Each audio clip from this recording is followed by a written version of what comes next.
Bismillahirrahmanirrahim.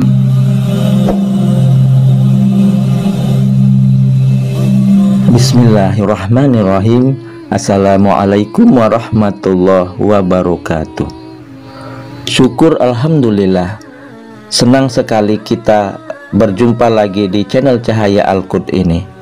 Sholawat dan salam selalu dan tetap tercurahkan kepada junjungan kita Nabi besar Muhammad sallallahu alaihi wasallam. Allahumma sholli ala sayyidina Muhammad wa ala ali sayyidina Muhammad. Harapan dan doa saya semoga saudaraku semuanya selalu diberikan kesehatan, dilapangkan rezekinya, diampuni dosa-dosanya, dan dipanjangkan umurnya. Amin ya robbal alamin.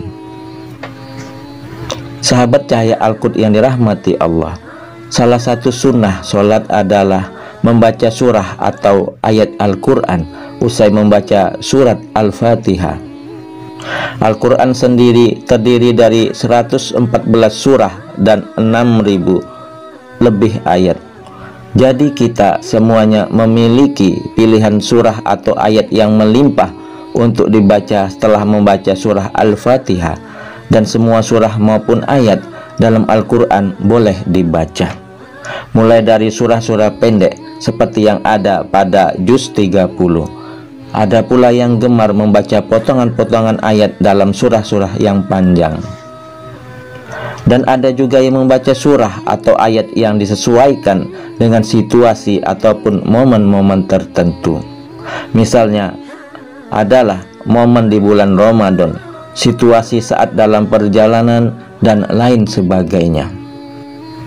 Lalu bagaimana dengan Rasulullah Sallallahu Alaihi Wasallam? Surah atau ayat apa yang sering dibaca Rasulullah saat sholat subuh? Dari Qutbah bin Malik, beliau pernah berkata, ia pernah sholat subuh bersama Nabi Sallallahu Alaihi Wasallam. Beliau pada rakaat pertama membaca ayat surat Qaf ayat 10. Hadis riwayat Muslim. Dari hadis tersebut bisa disimpulkan bahwa Rasulullah Sallallahu Alaihi Wasallam di rakaat pertama pada sholat subuh setelah membaca surat Al-Fatihah, beliau lalu melanjutkan membaca surat Qaf sampai ayat ke-10 saja, lalu dilanjutkan ruku dan seterusnya.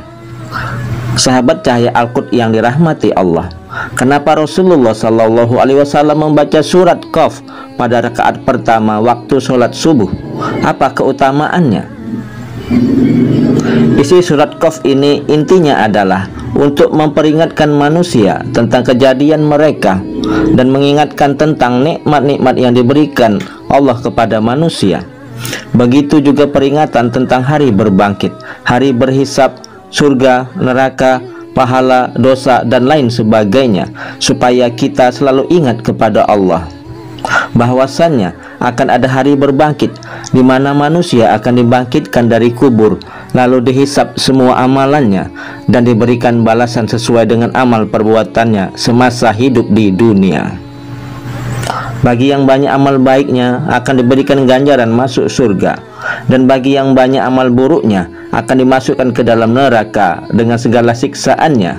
Na'udzubillah summa na'udzubillah. Lalu pada rakaat kedua, apa yang dibaca Rasulullah Sallallahu Alaihi Wasallam? Dari Amr bin Haris berkata, aku mendengar Nabi Sallallahu Alaihi Wasallam pada sholat subuh membaca surah At-Takwir. Hadis riwayat An-Nasai.